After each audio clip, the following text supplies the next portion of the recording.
So we're now going to move from the school to, or from the classroom level to the school level, broaden the lens. When I first started studying the Coates program, it honestly surprised me how many people talked about these school-wide effects. Because as I understood the model, this is a model that focuses very intensively on a small group of teachers who opt in, so often they're your high flyers, and is pretty rigorous about, we're going to focus on that group of teachers that's really committed to going from good to great. But consistently, in interviews, focus groups, we did 2 district-wide case studies, we heard it affects the whole school, it affects the whole district. And so really wanted to understand as best we could how that happens. Do that intro and then we'll do a short break. I think we need a break, and then we'll do the panel. Okay, so we're going to switch up the schedule a little bit to give people an earlier break. I'm going to share just a few pieces of data about what we're learning about those school-wide impacts and how they're created, and then we'll have a short break and come back and hear from a panel of school-level people, principals and coaches, about how they have deliberately encouraged the spread in their schools. So the 4 forces for instructional capacity that I'm seeing in the research that are affecting not just the classrooms of direct participants, but the whole school, are the coaching skills that are built, that tremendous investment in becoming effective coaches, which is a lasting source of capacity for schools and districts. But it's not just the mentors, it's the teachers change too, it's the fellows, although they're not out of their classrooms, the extent to which they see themselves as and actually act as leaders is a tremendous capacity resource for schools. The idea of viral spread, the idea of, rather than mandating practices, of creating encouragement and excitement, demonstrating success, and then having people want to come in and saying, here, we're ready to support you when you're ready to join in. And related to that, some broad shifts in professional culture. So I'll share a little bit of data on each of those. In terms of the coaching capacity, this is data from alumni mentors from the 10 years plus of the program.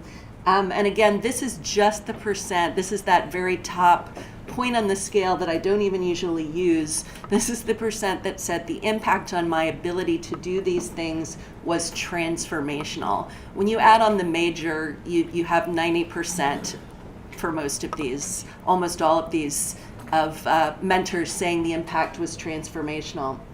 So the biggest ones were their ability to provide non-evaluative feedback on teaching, to facilitate teacher reflection without directing it, and to recommend appropriate professional development or resources to help teachers reach their goals.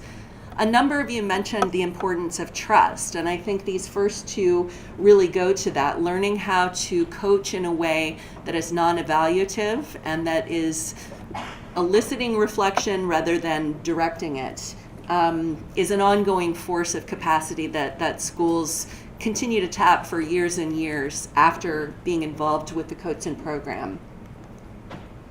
But as I said, it's not just the mentors. The fellows change quite a bit outside of their classrooms as well.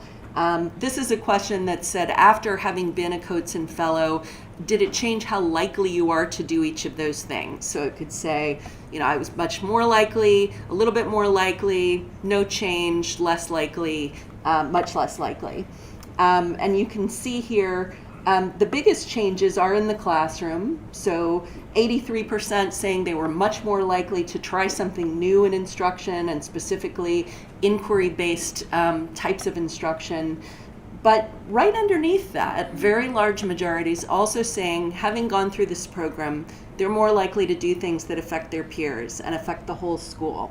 They're more likely to suggest resources or approaches to their colleagues. They're more likely to open up their classroom for observation. That was a theme we heard from almost every table, the power of that. they're more likely to express an opinion about a curriculum or instructional issue rather than, right? I mean, that's a resource. That's a huge resource. Is teachers feeling, hey, I have some expertise, and I'm gonna weigh in on this. Attending professional development on their own time, leading formal PD. All these ways that those of you who have had fellows in your school, they're potential leaders now, and thinking about ways that you can tap that leadership for the good of the whole school.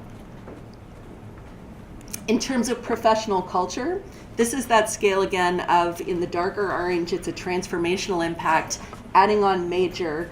Not surprisingly, these are not changes that are as big as the ones we saw in the classroom practice, because this is not a program that's set out to be a whole school change program, but in fact does have very large whole school change impacts. I was surprised at how large these impacts are.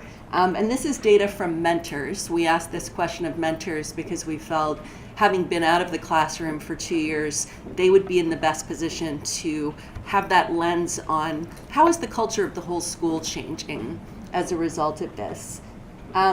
One quite concrete thing that I know is happening, and several of you mentioned in your districts, the school-wide approach to one or more content areas changed. So, we're all doing CGI math now. We're all workshop teachers now. Less concretely, but no less importantly, in terms of the culture, that respect for teacher expertise, and among the teachers themselves, a desire to learn and grow, the rigor of the conversation about instruction, and the frequency that, that's what we talk about as peers and colleagues, and we talk about it in a serious and professional way, the level of reflectiveness. So all of these forces, all of these changes in the school culture can be, I think the more you're conscious of them and consciously cultivate them, can be really lasting assets. So we're going to hear much more from the panel after the break about how these things spread. So you have this tight little cohort. What are the mechanisms for creating these school level effects? A big one that I've heard over and over is the grade level teams. So you have 1 or 2 teachers who are coats and fellows, and every week they're sitting with their colleagues and they're planning with their colleagues, they're suggesting resources, they're inviting their colleagues in to see them teach. So the grade level teams, used strategically, can be a really powerful force for scaling up coats and impacts. Opening doors, we've talked about that quite a bit. Leading formal PD, often coach and or fellows are coming in and actually sharing professional development that they've had the opportunity to attend with the rest of the school. And one thing we'll hear from the panel as well is the partnership between the principal and the mentor, the opportunity to have that kind of a relationship. When we asked mentors what principals can do to make this program as successful as possible, keep the momentum going, these are some of the things we heard. That principals need to really understand and respect how the program works, the focus on that cohort of teachers, the non-evaluative nature of the feedback. They need to, wherever possible, come to the professional development so they can really understand what is it that this teacher is trying to do? What does great practice look like that they're striving for? Believe in the practices and communicate that belief. Someone, this is a direct quote, said, believe that teachers can think for themselves. Making it, the principal has a key role in making it inclusive, not exclusive. And I know some principals I've talked to have had that fear of, does this become this elite thing where the coats and cohort has all these resources and opportunities and everyone else is out in the cold? So I'm hoping we'll hear from our panelists some of the ways that you as principals have taken that on. Remembering to keep the feedback non-evaluative and taking advantage of the opportunity to learn from the mentor. So during that time, you have another person who is out in classrooms and really has a finger on the pulse of instruction. Take advantage of that partnership. So we're going to take a 10-minute break, and then we'll come back. Panelists, I invite you to just come on up at the end of the break. So for part 2, we have a dialogue. We have a wonderful, wonderful panel here. And it's looking at the school perspectives. Remember with the cohorts, we start with 5 or 7 in a school. But we're finding that it's also growing from there, and that when you look back on the program, it doesn't stop with those 5 or 7. So each of the panelists here will talk about their experience in their school as far as building the momentum in their school with their jobs and how they do this. My name is Atusa Abascal. I used to be a mentor through Coatson. I am now a proud alumni and an instructional leader, coach at my own school site. And I started my cohort in 2012 and been out of the classroom since then and working with teachers. And my passion is for adult learning and really building teacher capacity that impacts student learning. Good morning, my name is Lucy Salazar. I'm the principal at Alvarado Elementary School. I hope you've all had a chance to visit Alvarado. This is my 5th year at Alvarado Elementary School, and I have been a principal for 12 years, and I had the good fortune at my prior site to also be involved with Coatson. So I have been a huge fan of the work that Coatson does, of taking teachers from good to great through mentoring, and I try to replicate a small version of Coatson at my own site, and I hope to share that with you at some point today. But yes, I'm very thrilled to be on this panel. Thank you. My name is Andrew Jenkins, and I'm in my 9th year as the principal at Coeur d'Alene Avenue School. And we became a Coatson school in 2013 and had the privilege of being invited back to do a second round. So we've had 10 teachers work with our mentor, who is now back in our classroom.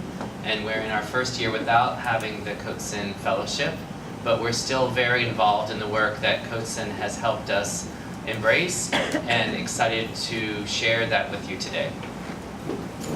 Good morning, I'm George Herrera. I'm a principal in the Rural Unified School District at Villa Corda. And I got to tell you, when Coatson first came out to our school in 2008, I was at a crossroads, certainly in my career as a teacher, because I just started thinking that I did not know as much as I thought I did. And so that was, things weren't quite working the way it was. And then the Coatson opportunity came up, and I thought, I'm just going to go into the interview, and I'm just going to tell them exactly what I think and be as transparent as I can be. And that was the beginning of my journey when I really discovered that the C in Coatson stands for just a community of passionate and skillful educators. And it's been a great journey, just becoming reflective and just developing a growth mindset. Good morning, I'm Susan Davidson from Tustin Unified, and I started with Coatson back in 2010. And I have to say at the time it was a little, it was exciting, but I wasn't really sure what the journey was until I got into some classrooms and discovered what teaching really could look like. And it lit a fire inside of me that is still burning today. My role right now is as a coach to support other teachers, and I work at 2 different school sites, one supporting writing, the other supporting CGI math, which was my area of passion when I was with Coatson. And I'm just thrilled to be able to share my passion for workshop with other teachers in our district and beyond.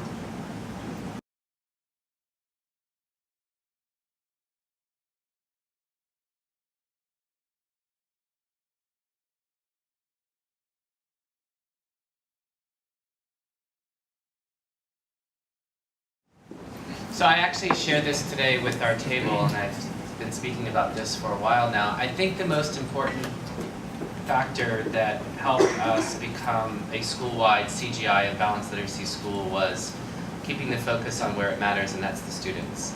And from the very beginning, I used our mentor and our leadership team to act as brokers for the practices, because they are a group of people who are held in high esteem by their colleagues. And so I have monthly meetings with them where we talk about the work that we're doing and what I would do is get them on board. Not all of them were codes and teachers in the grade level or leadership team.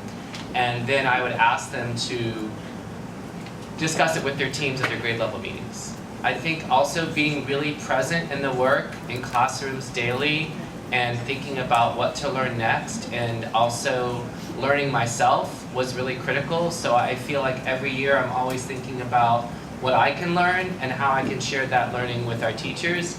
Has really helped our team see this as a shared enterprise. It's not their work, it's our work. And so that was really critical. And I had built a culture prior to CodeSyn that we do things together.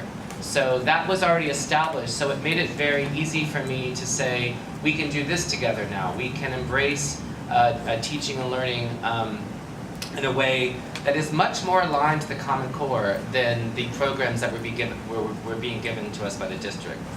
I think for myself at Alvarado, it's my 5th year, and when I first came to Alvarado, I think it's important to kind of have the context of the staff turnover at Alvarado. And so if you've been familiar with Alvarado prior to my leadership years at Alvarado, you know that it's a school that has been known and has built a good rapport with others based on the signature practice around reading and writing workshop and being a demonstration school site for many, many years. The interesting or fun fact, if you will, about Alvarado is that since I've been at Alvarado, we've had a huge turnover of schools. And so I could say that of the 18 teachers at Alvarado, 14 of them have been at Alvarado as long as I have been there. And so you can, as you can see, it's been a task to maintain the work, to keep the work viable. And so what my first year looked like with regards to structures for PD has shifted and has been completely different now. There's been a lot of work around what do I do to build a collective teacher efficacy? Because I feel that it's really strong, it's really important for me as a school leader to build the self-efficacy of every teacher. And but because our signature practice remains to be reading and writing workshop through the work that CodeSyn had helped build prior to my coming to Alvarado, it was really important for me to have teachers feel a very strong sense of teaching and pedagogy. And in order to do that, I have to support them. And so I have since, while I've been at Alvarado, I've been able to build up the peer coaching model at my school site. Every teacher that comes to Alvarado, be it through their transfer and assignment, or because we've had a specialized position and they've been able to interview and come to Alvarado, knows that the expectation will always be that you're a workshop teacher now. So it's kind of this boot camp idea that I've had before the school year begins. It's 3 days and I just kind of say, hi, welcome to Alvarado, and you're a workshop teacher now, and this is how I'm going to support you. And so every teacher coming to Alvarado understands that they will have a peer coach for the first 2 years, and their focus will always begin with reading workshop. And it's a classroom teacher, or perhaps it's a TOSA, but I find the leaders that have the capacity and the ability to coach, and they are all alumni from CodeSyn, so they are living the inquiry model on a daily basis. And so that's one of the structures I have in place. I also feel that Hattie's work around teacher collective efficacy is really important for me as well. And so I try to make sure that teachers have choice and voice through our shared decision-making structures. We discuss what are the needs instructionally of the school. And so lately we've shifted over to math, but we never forget the work around balanced literacy, and we're hoping to be a model site as well for balanced literacy, and we're building our practice around that. So just to kind of share, like, how do I maintain it? I think a lot of it is that expectation I set forth for teachers that you're at Alvarado and this is our signature practice, and I'm here to support you in any way I can. And so we've sent teachers to, but we have not sent teachers, because I often get that question, so how often do you send teachers to New York for the Summer Institute? And I can say I've not sent any to New York for the Summer Institute. I have sent some of my teacher leaders to the Essay Writing Institute that was held recently in October. I've sent some teachers to the Foundational Reading Skills. One teacher I sent to that maybe 3 years ago. And I've sent, I myself went with a group to the content area writing, but none have gone to the, let's say, the Foundational Institute for Reading and Writing Workshop. And it's because we don't have the resources, and so we have to make do with what we do have. And what we do have is a strong collective understanding at our school site that we're all in this work together. And we just, we're strong collaboratively, and because we all have a passion and a purpose for our work around Reading and Writing Workshop. We often talk about building capacity. We don't always talk about building readiness. And in my experience in spreading the Colton practices throughout the school, the readiness has been really important. And by that I mean that the school has to be ready for the Colton partnership. And that means that it has to sort of have some, the dispositions have to be there, the attitude has to be there, and the forward motion. The ship has to have left the dock by the time Colton joins you. And starting the mentality, I think it's critical at the very onset that we are doing this for the school and we're doing this for all of our students. Not this, we're just doing this for one group of teachers that's in the lead group. We're doing this for the whole school and being very intentional from the very beginning. And I think also reframing well, in my experience, what happened is we started with the Colton partnership. I was the mentor at the time. And then we were branching out practices, sharing as we were going along, and we always have the conversation, you know, who do we need to share with? Who can we invite? How can we support this from a different angle? And we were doing some self-assessment tools, and one of the things that we were discovering in our self-assessment is that the more we learned and the further we went in our journey, our scores were dropping. And we were becoming less efficient. And then at one of the affinity meetings that we had, it dawned on us what actually was happening is that we had higher expectations for ourselves. We had trust. We were being very transparent about where we were, and that's why our scores seemed to be dropping. Where in the beginning they were much higher. And so I think that was a critical part. But I think also being very thoughtful, being very proactive about spreading those practices throughout that school very early on. And so that what we did is we didn't wait till we were finished and said, now we're going to share something. It was all part of the journey. When we were sharing something, we just attached it to collaboration, didn't always refer to it as Colton. We went out on visitation, we'd like to invite you. Everybody knew that it was through Colton, but that's the way that we were able to bring teachers in and inviting teachers into the different practices. And we ended up coming up with a grant so that we could actually support CGI school-wide. And that was when we moved into the direction of, as practices were emerging in Colton, we said, once we had enough traction, we said, let's make a collective commitment that we're going to move in this direction. The other thing that I thought was very powerful, and we still revisit this conversation every so often, is that we can never value student scores or student data more than we value students. And I got that from Mr. Colton, by the way. I had the opportunity at a luncheon to sit with him, and he just asked me a couple of probing questions, but that was the essence of my conversation, is that we can never value student data or student achievement more than we value students. Yes, they're very important. Yes, they're critical, but it's that individual connection with the student and the student as a human being. When I was asked to talk about the sustainability of how we've done this work at our site, I reflected on it for quite a while and came up with my bullet points.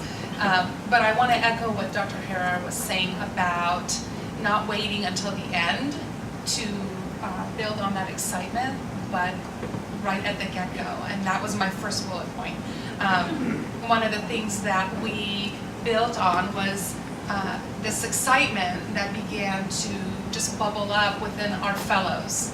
And this excitement of pedagogy, shift in pedagogy, and really a paradigm shift in thinking about student learning. And one of the ways we built on that was connecting their excitement to actually student achievement, and to see that connection, that by changing practice and by adopting signature practices, and in our case with CGI, for all the fellows, and that was unique to Culver City. Teachers didn't pick from different content areas. Our focus was mathematics, K-12. And so helping our fellows to see the connectedness of their excitement and the shift in their practice to student achievement was very impactful, because now conversations during PLCs sounded very different. And so for teachers to begin to have these conversations about student achievement in their PLCs and to talk about, well, this is what's happening in my classroom, really started to pique the interest of teachers who were not part of the Codes and Fellowship. So what is happening in your classroom, because I want it to happen in my classroom. So that right there really impacted the school-wide thinking of making the shift for us. I also want to echo what we've heard about the research, that providing these opportunities to see these practices outside of the classroom. And truly, I have to say, to this day, when I ask teachers, what can I do to support you? The first thing they say is, I want to go see this happening in other schools, in other classrooms. And so building that network relationship with other schools, some of them are my friends right here, Alvarado and Coeur d'Alene, and shout out to Downey, and just building these relationships so that you can begin to network and have places to take teachers to see these exemplary schools. Because when they come back, they talk about it. There's chatter. There's chatter in their meetings. There's chatter in the lunchroom. And then I'd have to say that, and this goes to the mindset of my district too, seeing that this model of mentoring and coaching, there's something about it. It seems to be working. And we collected data around that. And that data has pushed our thinking in adopting that model from CODESEN into our district. And so being able to provide that coaching and that partnership with teachers has been really key, because it's non-evaluative. It's a safe place to have conversations, and believe me, I have a couch and it's become my therapy couch, because teachers will come and they will come and talk, and that's what needs to happen.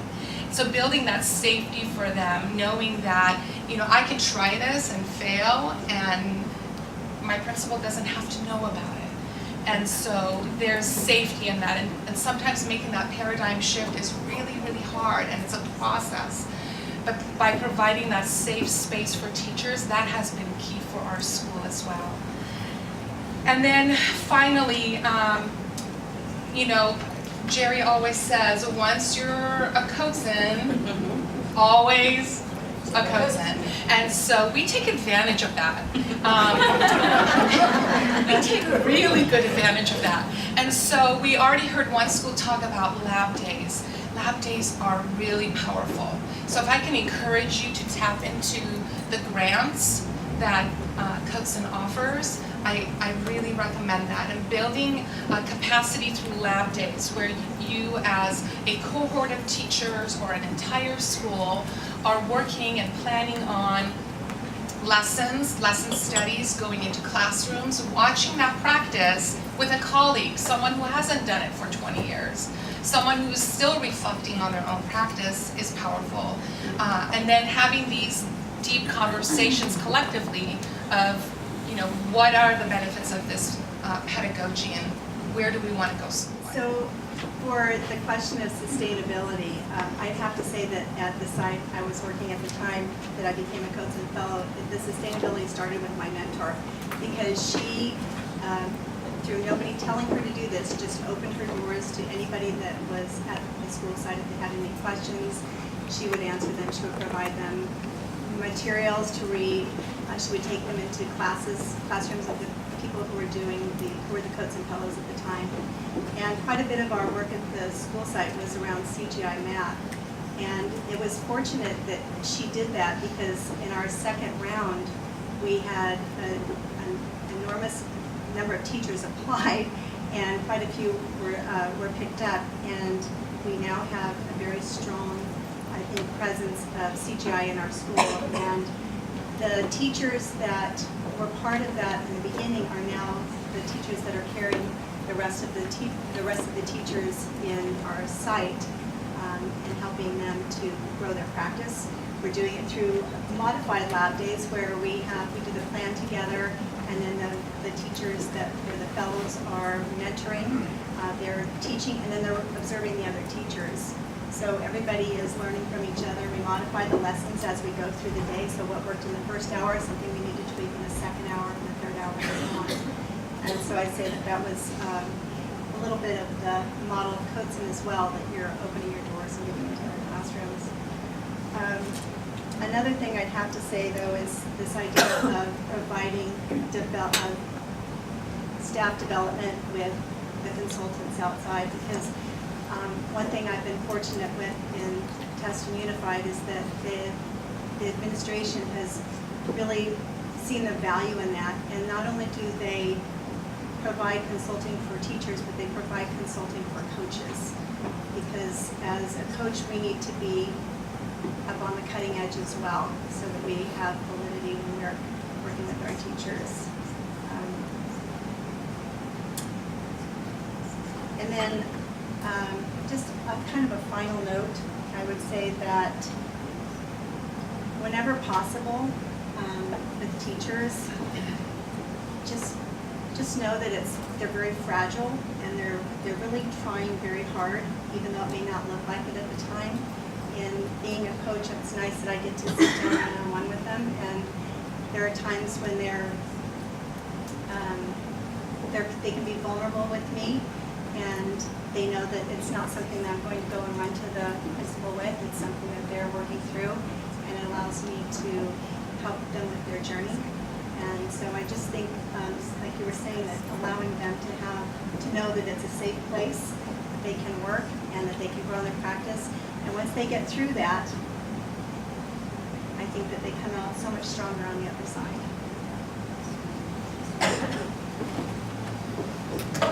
Can I ask any or all of you to comment specifically on the mentor-principal relationship, both during the fellowship and then beyond? How does that relationship work? What are the mutual roles? How can you get the most out of that? So I would like to start because I've sort of lived both sides of it as a mentor. And I was very fortunate that I had a principal that was very supportive and would actually listen to me in terms of, can we have some time at the staff meeting? We'd like to share this. It's very exciting. Would you let these other two teachers join us on a visitation? Can you come to our affinity monthly meeting, because there's some things that we'd like to talk about with you. And so just having that trust was really important.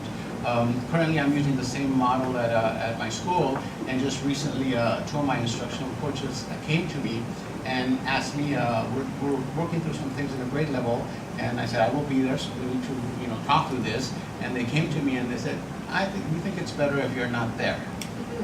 And so the emotional part of me said, I need to be there. I'm the principal, and just remembering that that trust is important.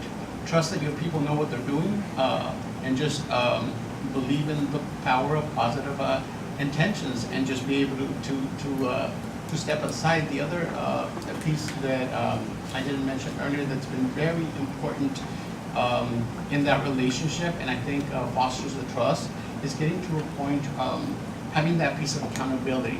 Not the low level of accountability, you got to turn in the sheet, but just self-accountability. How do we hold ourselves accountable for what we need to do at the personal level, at the grade level, and at a systems level? I think that's very important. But again, just that transparent relationship with the principal.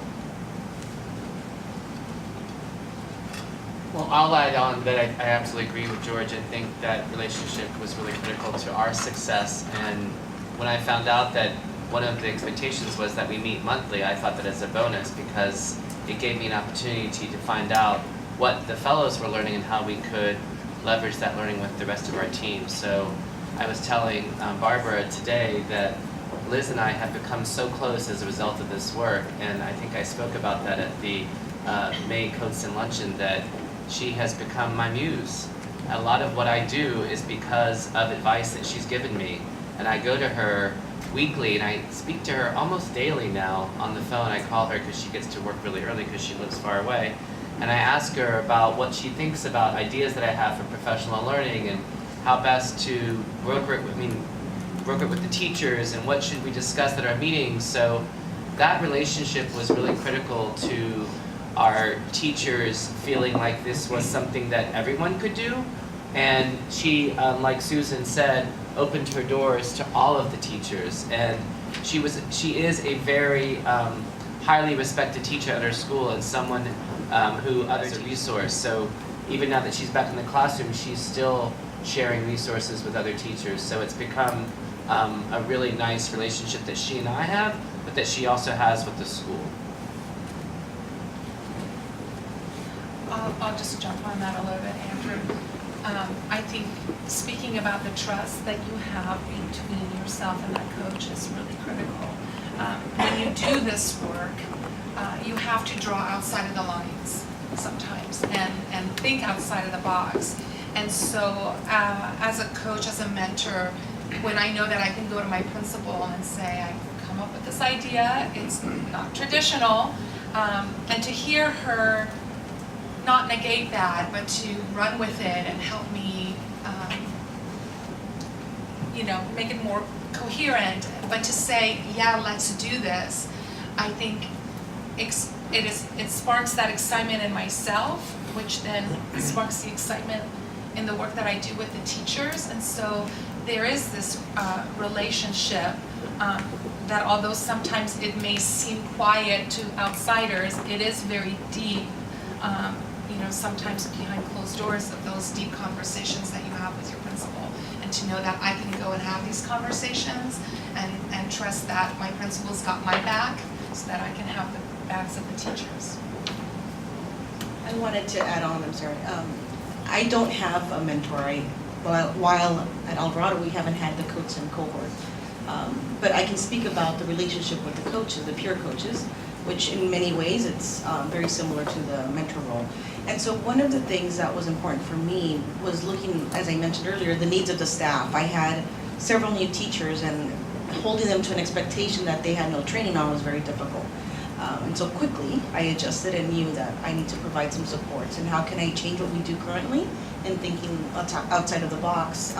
And going back to what I know about CODESIP and having been at school sites that already kind of had that ball rolling, and I had the good fortune of just kind of joining in on the fun. And so I took what I learned through CODESIP, this idea of going from good to great and being very strategic in who is the mentor. And in doing so, I was able to identify 3 current teachers, but I didn't know what background they had in coaching. And so we did some work around, adult learning, and what are the differences with adult learners versus younger learners, students that they might have in other classrooms.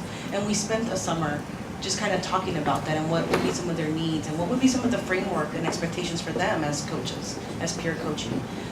Was going to begin at Alvarado, and that was really, I guess, the beginning of our peer coaching, just making sure that they felt that strong self-efficacy in being a coach, and then giving them some guidelines, some parameters on how to start it, but then let it be very organic and let it kind of evolve over time. And so that's been part of the model I created for my peer coaches, and really the framework was not that formal. It was essentially introduce yourself, find out what they want to work on, and give them a goal, and then kind of that idea of plan, do, study, act, and just kind of study that goal for them. Help them build a plan around that, how they're going to achieve their goal, and it involved modeling and observing and then co-teaching on occasion. And it's, like I said, I'm very much out of the loop on purpose, because I want to protect that relationship that the coaches have with their teacher. And it's worked very well for me, because I don't spend too much time during our staff meetings discussing reading or writing workshop, because that's kind of the underpinning work that sustains us. And so I can discuss close reads, I can discuss other balanced literacy aspects during our quote-unquote staff meetings. And so it's kind of it's parallel work that's happening, that's being sustained. So let's open it up to the audience. Do any of you in the audience want to take the opportunity to ask this panel about specific things they've done that they've found helpful in sustaining the work? Maybe at a different point in their journey. Do we have a microphone? There we go. Are you tracking the impact on student achievement as it's reported on state tests? And the way we do that at Alvarado is at the beginning of the year, we spend all of our September month setting SMART goals for ourselves. And so we take a look at our data, we take a look at where our strengths, and we definitely work from a growth perspective versus a deficit model. And we take a look at what are we doing well and how can we deepen our understanding about practices that will support the work, but I think we said it earlier that it's not always the student scores and or achievement, but we don't deny the fact that they're important. And so we establish by grade level SMART goals at the beginning of every school year.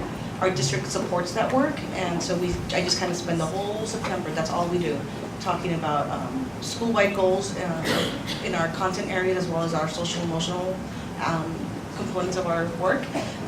And then teachers have the opportunity and develop grade level goals. And part of it is not just determining an end goal, but we establish points throughout the year, progress monitoring dates, where we take a look at how to help us stay grounded in our collective signature practices and making sure that they're effective, because why do it, right?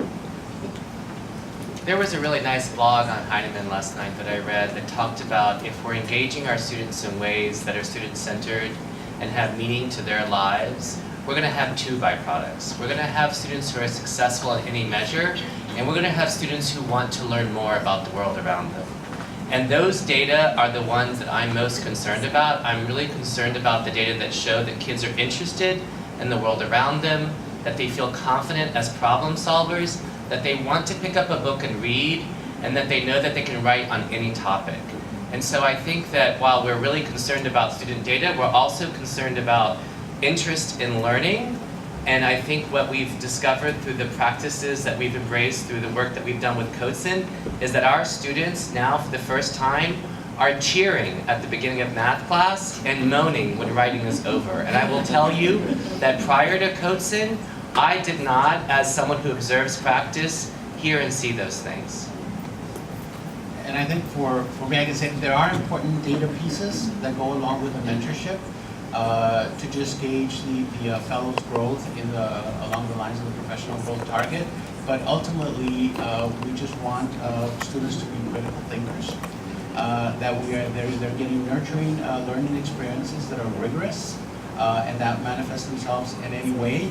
I don't know that we've done a one-to-one correlation exactly, but I can tell you, at least in my experience, all of my fellows, their state scores certainly did rise significantly, just by the nature of the work that they were doing. I cannot underestimate the power of staying focused, and that was one of the greatest skills that we learned, that when you can stay focused and say, you know what, this is what I'm doing this year, this is what I'm doing this year, this is what I'm learning, this is what I'm focused, because what that did for my fellows is that it allowed them in subsequent years, it's been 10 years since I've been a mentor, in subsequent years, they were able to decide, this year I'm going to focus on this, and now I'm going to focus on this, but now they know what it means to be focused, now they know what it means to dive deeply into their practice, and now they know how to measure their own effectiveness as a teacher by looking at the data of their students as they go through the journey of diving deep into just a very narrow focused field of their practice. My question was, how did you begin the work with your peer coaches, and were your peer coaches your fellows? It started out of a need, essentially, and so the answer is yes. So I would say that all of the peer coaches are alumni fellows, and it works really. So going back to the idea of being strategic and who I selected for coaching was because they had been CODESYN alumni, they were familiar with the inquiry process and the idea of not giving the answers, but kind of helping them arrive to their own understandings through their questioning and pushing thinking through questioning. And so because they were well versed in that, because they had been fellows themselves, it was a nice next step for them. And it holds them accountable to the work as well, because if there's coaches on the panel that could attest to that, that you have to know the work in order to build the work. And that's just true of the peer coaches that are at my site. I would support that as well, because in Tustin Unified, we have several coaches that work throughout our district, and I would say the majority of them were coaches and fellows or mentors, and they're able to push the work forward at the different sites that they're at because of the knowledge base that they have, because they attend coaching functions regularly and have done a lot of additional development on themselves through reading, through attending PDs, through consultants. And I think that deep understanding of workshop and the practices around reading, writing, and CGI math have helped to sustain and grow the work that we're doing throughout testing. My question is to all of you. We have a question of the coaches. To speak of them, they definitely tried hard. Where could they do better? And where do you feel really delighted with them? Yeah, it's, you know, when you get the coaching program at your school, and I hesitate to even call it a program because it's more of a experience, a transformational experience. And the first 2 years, it's this great experience, and everybody is thriving, and we're communicating, and we're inviting our teachers. And then the 2 years end up, and then it just sort of like drops dramatically. And there are still some little support pieces in place, but there's just such a dramatic drive that it takes major efforts to keep it going. You know, just because of that dramatic drop in the support. So you go from this wonderful experience, intense 2 years, and then you have to switch to being very proactive, you know, because Michael Fullan says it better. He says you don't want to experience a rubber band approach, where you stretch yourself and then suddenly things get tougher or the support systems aren't there and you snap back to where you've always been. You want to make sure that you go past the point of no return, that this is the way we do business now and we can't go back.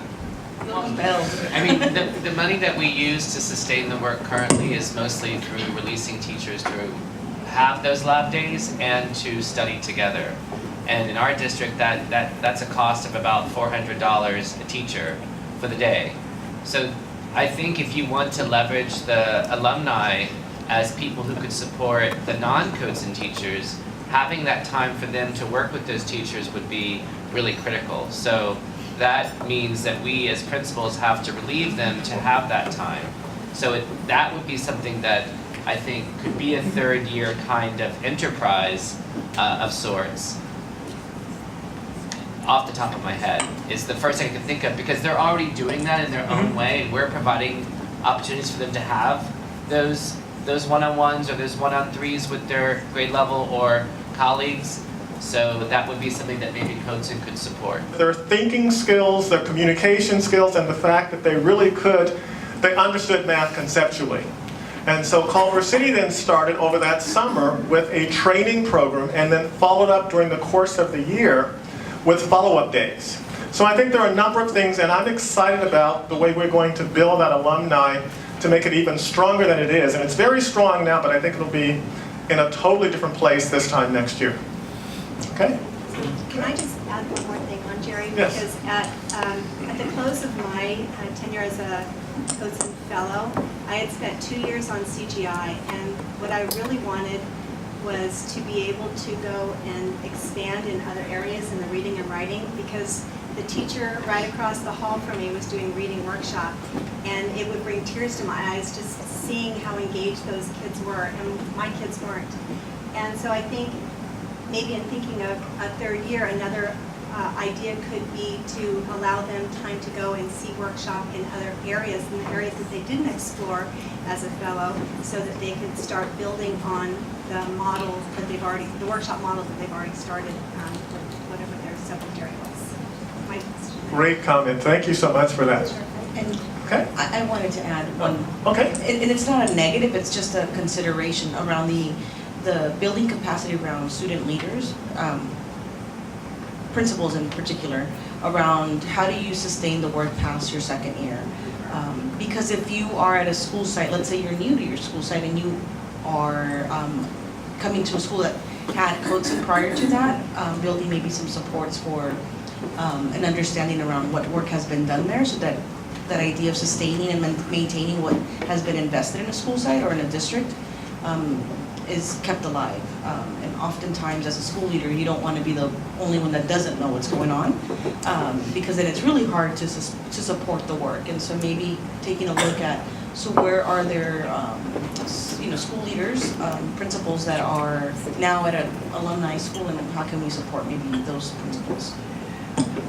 Good point. And we have a lot of new principals. That's a good point. Okay, thank you. I'm afraid we're going to need to bring this segment to a close. I'm sure we could keep going generating these great ideas, but let's